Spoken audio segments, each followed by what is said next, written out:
All right, Aristotle, who was he? Was a student of Plato, and for the most part, while he was a student of Plato, was in much agreement with him. Much of his works seem to affirm certain things. The Platonic idea, concept of the ideas, I should say, the idea that there are forms in heaven.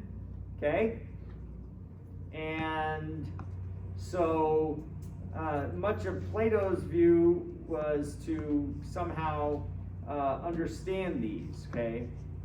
Now, Aristotle, as time went on, seemed to differ with Plato, but that is after a while. Now, he differed, but that did not mean he rejected him altogether. A lot of people overplay this rejection of Plato, even though they were different, okay? And they're both important. Their similarities and their differences are important.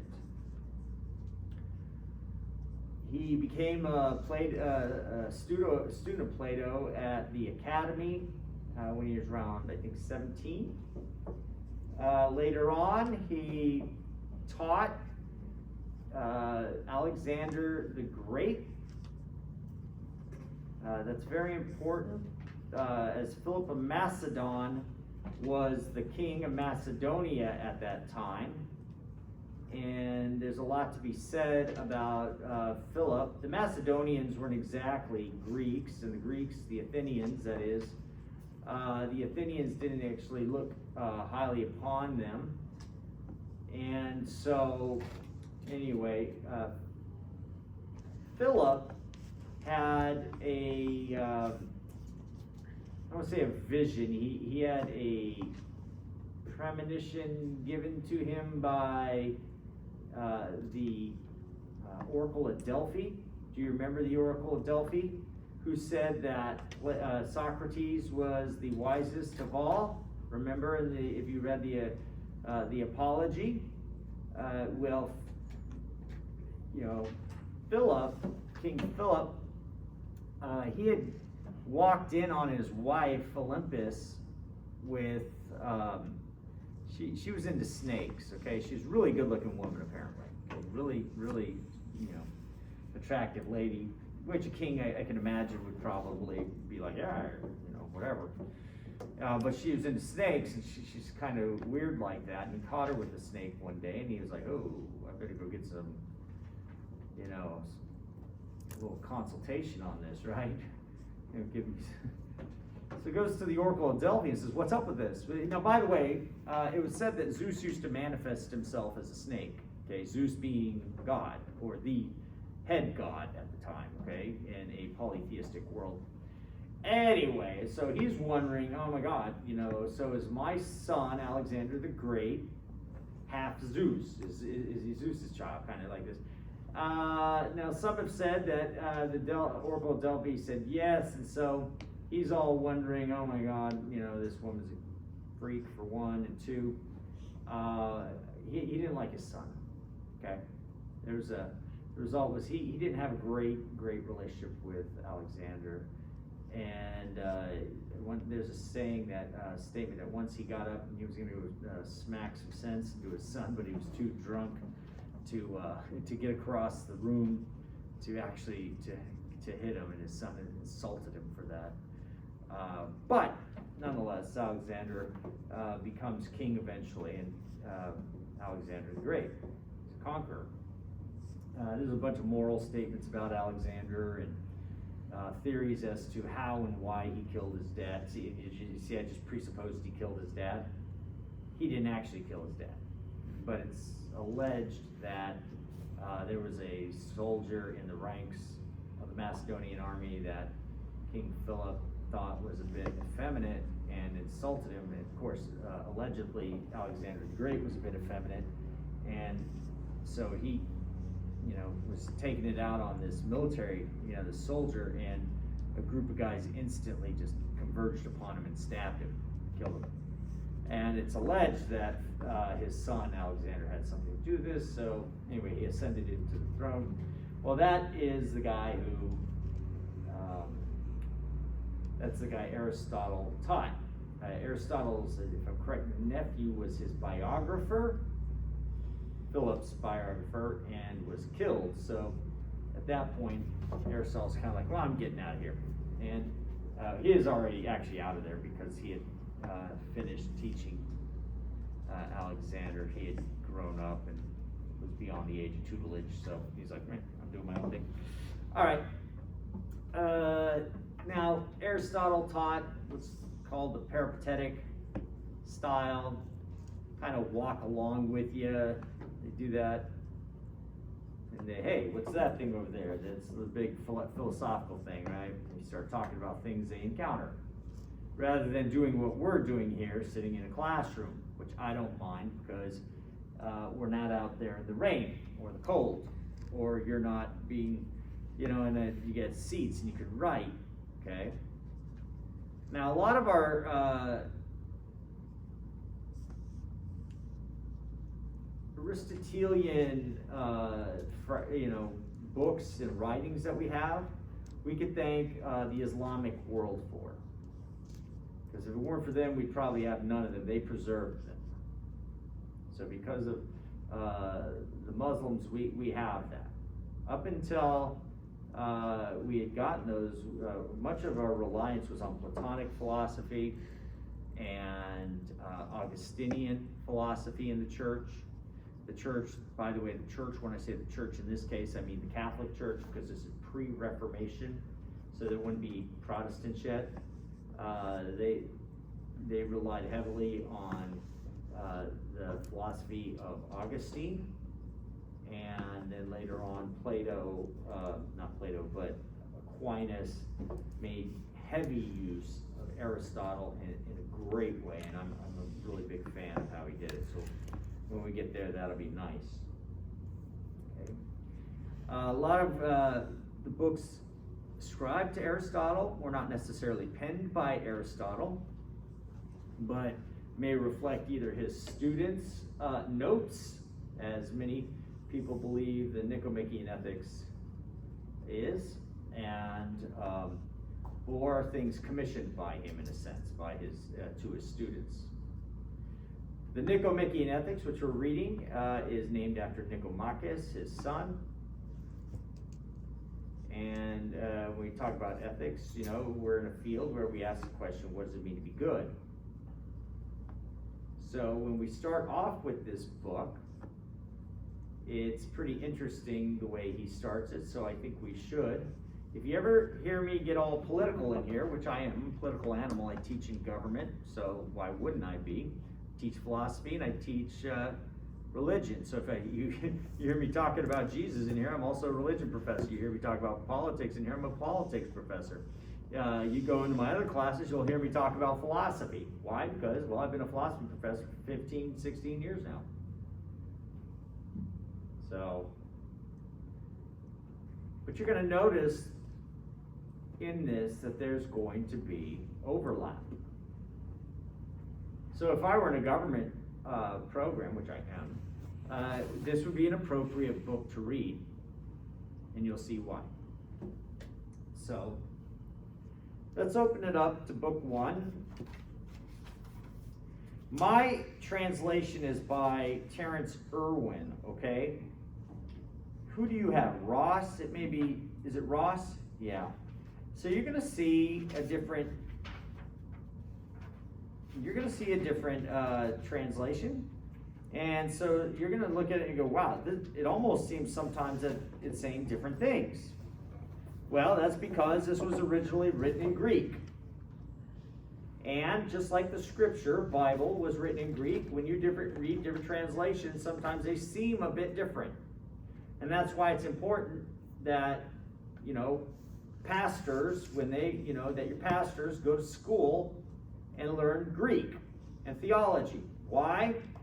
So they can go back to the Greek and be able to comment on why it's different and why they think one translation is more accurate than the other. Probably a little less important with this. My soul's not on the line with Aristotle. A little side note, there are far more manuscripts, Greek manuscripts supporting biblical not inaccuracies, but inerrancies, then there are Plato and Aristotle. Yet nobody really doubts, Aristotle. Like, well, it was written by men and it's so old, why should I believe it's him? Well, they do that with scripture, yet there are tens of thousands of more manuscripts. So, anyway, that's just a side note.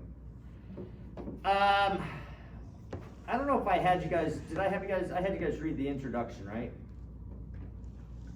If I didn't, it'd be good. You'd get to know Aristotle as a historical figure, rather than also just what he said. Now there's two things. You could learn about him and then you could learn from him, okay? I want a little bit of both, okay? It helps. All right, so book 1, it says happiness. And I'm going to read and comment, and then hopefully by the end we're going to get I'm not going to read all of book 1 today, I can guarantee that. But I do want to get to book 2, part of book 2, because I want to talk about what's there. Ends and goods. The word end comes from the Greek word telos, has to do with design, what a thing is for. Did you catch that, Xavier? If I say the end of this, you ask, what is it for? What is the end? Okay? Greek word telos. Okay? Every craft and every line of inquiry, and likewise every action and decision, seems to seek some good. He's saying you do things for a reason. That is why some people were right to describe the good as what everything seeks. That is, you are doing something to get the good. That same word good is what we're talking about with Plato. Remember the good? But the ends, the design that are sought appear to be different. For some are activities, others are products apart from the activities. Wherever there are ends apart from the actions, the products are by nature better than the activities. Did you hear that? Where there are ends apart from the actions, the products are by nature better than the activities. The thing you get from your activity is better than the doing of the activity, right? And he's going to give examples. Right? Since there are many actions, crafts, and sciences, the ends turn out to be many as well, for health is the end of medicine, right? Why do I take medicine? To be healthy, right? That's the activity. The product is health.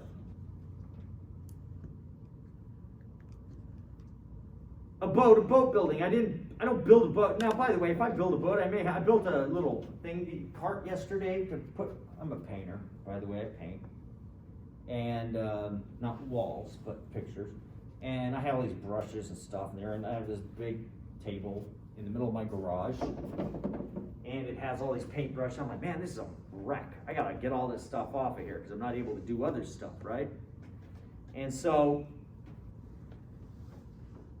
I built a cart with some wheels on it to put all my paintbrushes, my paints, and all my stuff, my paint supplies on there. So I have a table here so I could do my hammering, my nailing, or whatever I did. I did some silk screening yesterday.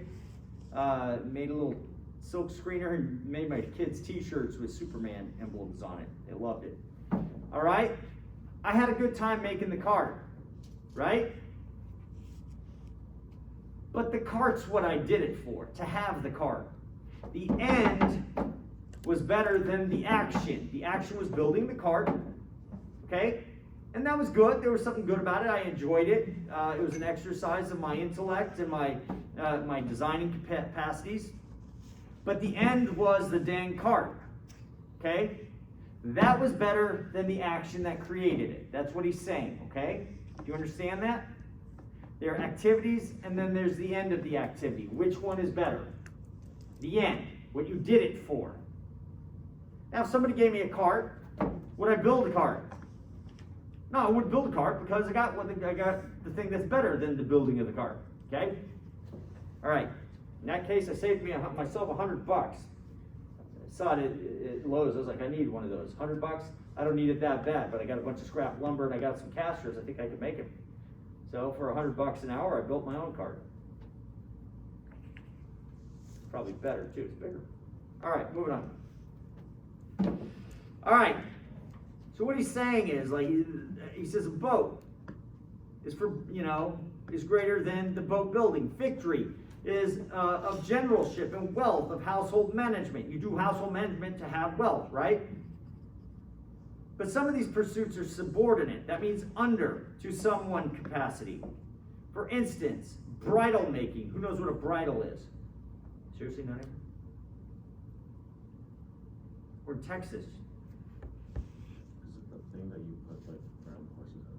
Yeah. It's how you steer a horse. Yeah. You guys gotta watch some good old-fashioned spaghetti westerns. Bridle making and other science for producing equipment for horses are subordinate to horsemanship, right? It's under the actual doing of the thing, horsemanship, right?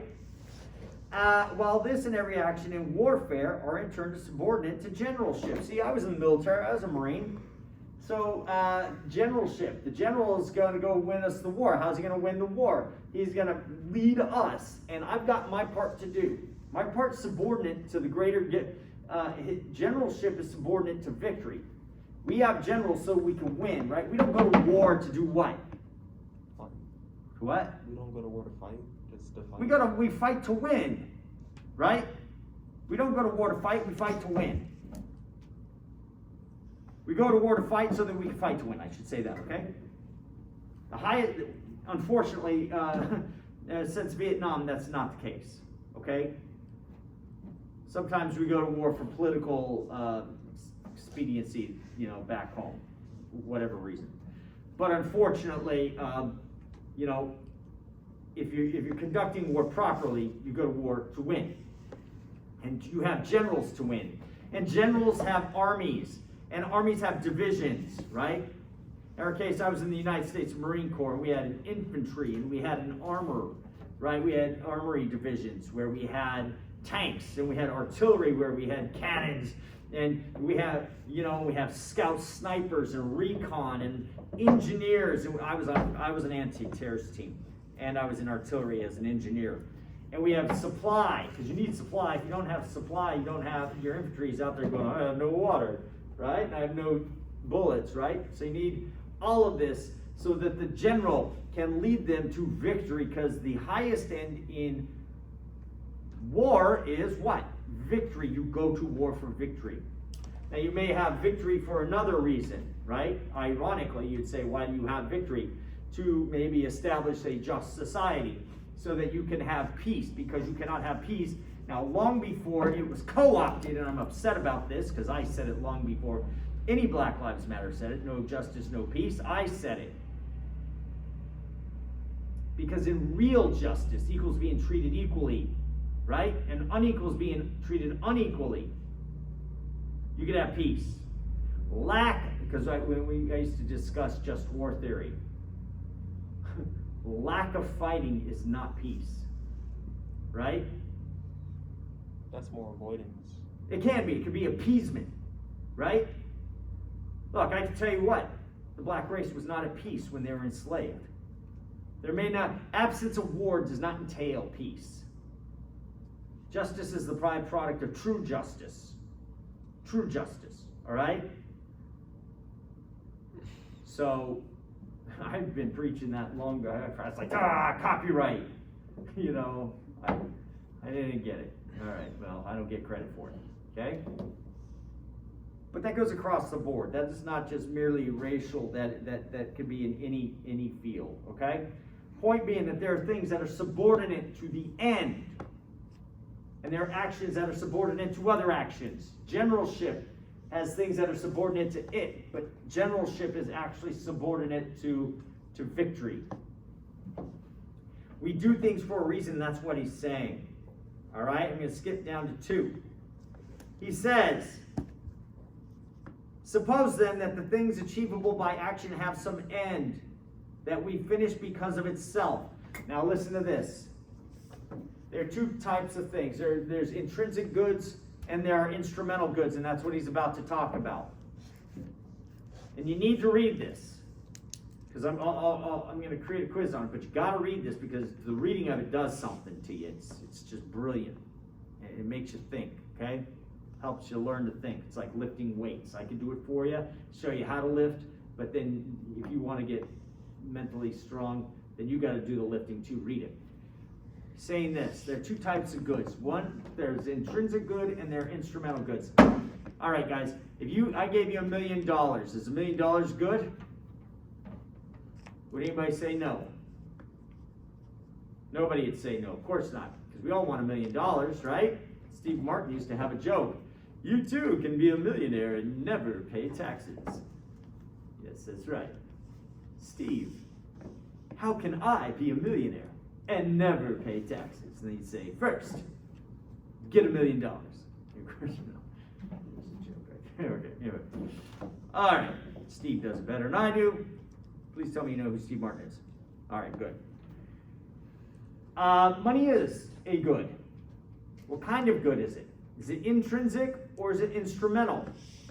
Instrumental. Why is it instrumental? It's a substance that you use. It is good for something. If I had 1 million greenbacks, I mean the dollars, the paper. We call it paper, it's like a linen. I got 1 million of them, and they're just sitting there. They're only as good as they are useful for something. If they are not useful, then they are not good. What will I do with this $1 million? Can somebody tell me? Pay your debt. Yeah, I'm in debt, so I get out of debt, so they won't throw me in debtor's prison, which they used to do. They won't destroy my credit. They will not take my house. They will not take my car, right? That's right. I can pay my debt. That's what it's useful in that. My debt for what? What did I buy with my debt? If you have school debt. Yeah, school debt. There we go. That's my debt. Yeah. You don't get this many degrees, but that's a school debt. Go ahead. Yeah. Your house, like you said. Your house, yeah. You have just like unreasonable things that you've acquired. Unreasonable things? Yeah. Like that, wooden thing with the ball stuck to it. Is that unreasonable? Oh, if you don't need it. Well, you go, wait, I need that. Come on. No, I'm just kidding. Big foam finger. Yeah, but we buy things with these things, right? Okay, what do we buy? We buy houses. We buy cars. We buy clothes. In this case, we buy masks, like over my eyeballs. We buy phones. Did I say phones before? Okay. We use money instrumentally to buy goods or services because it is useful. So money is an instrumental good. Now, are houses instrumental goods or are they intrinsic goods? Intrinsic. Are they? Why do you have a house? To live in it. So it's instrumental to live in. If you didn't have a house, what would you do? You live under the bridge, correct? Chances are, if you're in a certain part of the world, you do what during the winter? Freeze to death. Therefore, they're instrumental. Houses are instrumental in keeping us alive, right? Thus, we use an instrumental good, money, to buy another instrumental good, a house. Okay, and we need a house to keep all our other instrumental goods in. Is your phone an instrumental good, or is it an intrinsic good? Instrumental. Why? Because we use it to call family members and such. Yes. Yes. Again, I lived before there were phones.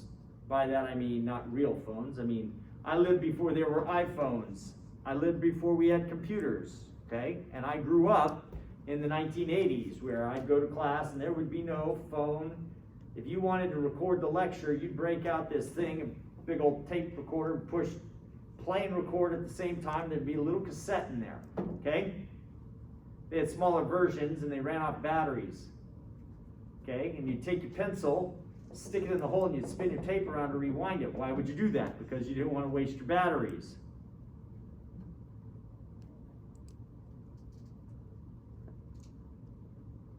Clearly an instrumental good if you live without it.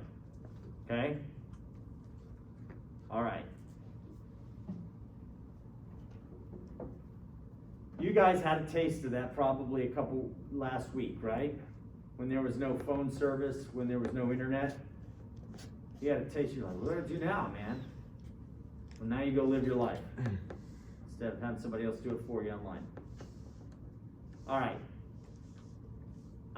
Cars, instrumental or intrinsic? Instrumental. So everything's I've listed so far is instrumental. So what is an intrinsically good thing? An intrinsically good thing is something that is good for itself. You want it not to get something else, you want it for what it is.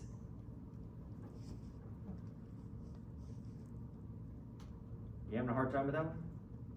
No, I'm trying to remember something. Trying to remember what I said, or are you trying to think of an example? Something that connects to it. It was one of the Platonic dialogues. Sure. About like the different types of friendships. Oh, yeah, friendship, yeah, sure. I just We'll talk about that, sure. That's good, yeah. I mean, how do we treat people? Sociopaths and psychopaths treat people like instrumental goods. Healthy people, look at all you guys cross your arms now.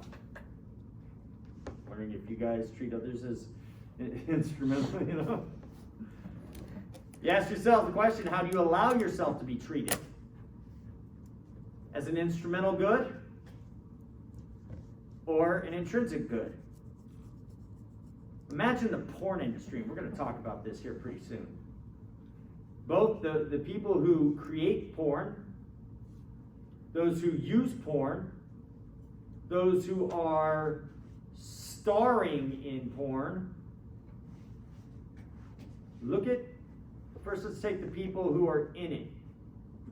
The actors, we'll call them actors or actresses. Those are people who are being used as instrumental goods. They're being treated as instrumental. They're good for something, and that's it. As much as this desk is an instrument for my use, right? They're not being treated good for who they are, as good for who they are, but only for as much as they, quote, perform, if that makes sense. And they've allowed themselves to be treated like this.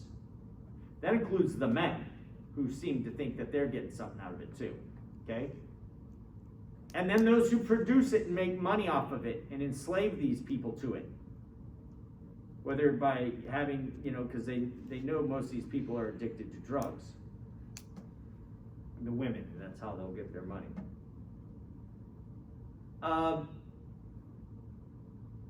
Those are people making use of others. They're treating others as though they are nothing more than instruments to do what? Make them money. For those who watch the stuff, they are making use of these people as mere instruments of pleasure and taking pleasure off of what is undoubtedly their pain, whether they are aware of it or not. Okay? So keep in mind, we'll talk more about this in a bit. Instrumental goods. Name me some intrinsic goods then. Something that is good for itself. Something that is desired for itself. And not for something else. A family. A family. Okay? Some might say, I want a family to do what? To carry on my name. That's treating them almost intrinsically.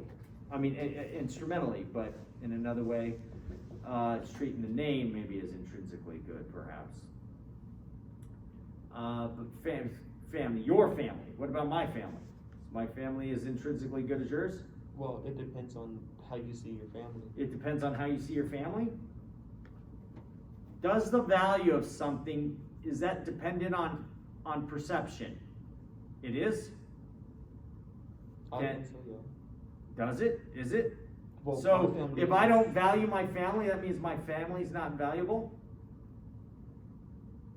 For you, yes. No, me, not it's for me. I mean in reality. Do you see the difference between for me versus reality? To me, when I look at, we did this in epistemology, where we looked at the road going down the road, to me it seems like the road's getting smaller. Is the road getting smaller in reality? It's the difference between perceiving as versus perceiving that. Do you recall this? I do. You do. Good. So their value is not dependent on how you perceive them. Perception that they are valuable is different than perception as valuable. You may perceive them as non-valuable, but that does nothing to take away their value that they actually possess. Okay? If that makes sense to you. And this is going to be a big deal with Aristotle because we got to value the right things. Would you agree? There are some things we value that are the wrong things. And he's going to make that abundantly clear.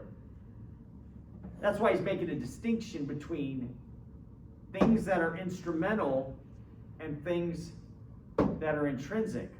That way we do not value that which is instrumentally good at the cost of that which is intrinsically good. See, phones are great tools. What do we use them for?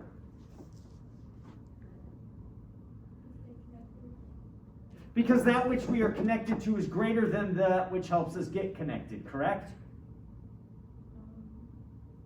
Just like victory is greater than generalship. See, you want to be connected to people. Because the connection to people is greater than the thing that helps you get connected, right? Is that what you're telling me? Right, and then, if I wasn't using my phone to videotape this, then I'd make fun of the situation where you get together with those people you want to be connected with, you sit down at the dinner table, and then you pull out your phone and you stare at it and ignore them, right? I say that ironically. Because we tend to value the very thing that helps us get connected more than those with whom we should be connected.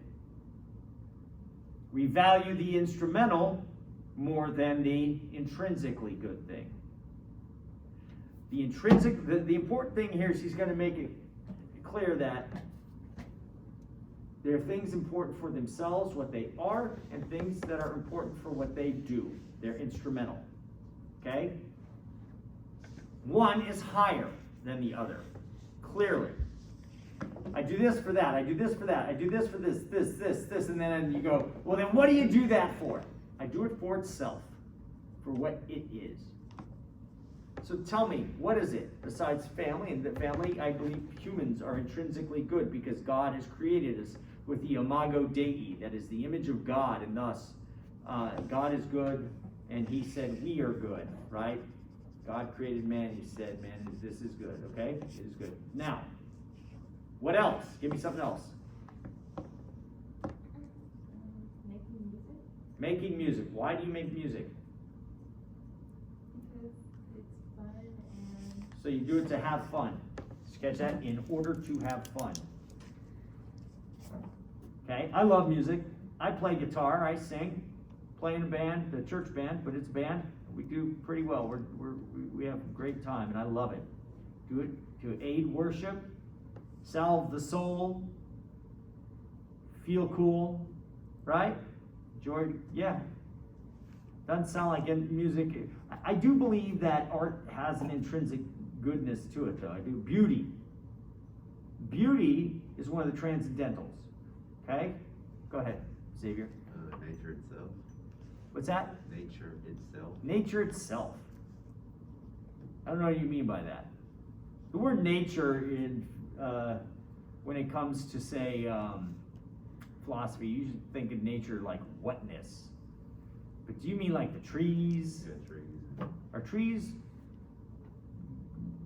Are trees intrinsically good? What's good about them? Now, as soon as I say that, I'm implying they're instrumentally good. I like trees. I can make a house out of them, sit under them. I can enjoy their beauty. I use them for things. Do I use trees for things? Do I use grain for things? Yes. We grow it, we eat it. Okay? Nature, clouds, I paint them. Happy clouds, as Bob Ross, the painter, would say, right? Our environment, nature, okay? In order for us to dwell, in order for us to live, okay? Okay. Anybody else? Friendship is good. Is friendship, yeah, I kind of like that too. Friendship, I like, man is political by nature, and Aristotle said that. What does it mean by political? It means that we gather in the polis. The polis means the city, right? Okay. Friendship is rare indeed. How many friends do many of us have? You go to Facebook, you have thousands of friends, right? Right. Those aren't real friends. Generally, humans have 1 to 2 friends in their lifetime. Real friends. Yet the rest of them are acquaintances. Okay? Okay, let's keep reading, because look at these people. It looks like I'm already out of time. Barely cleared my throat. Got 3 minutes left already.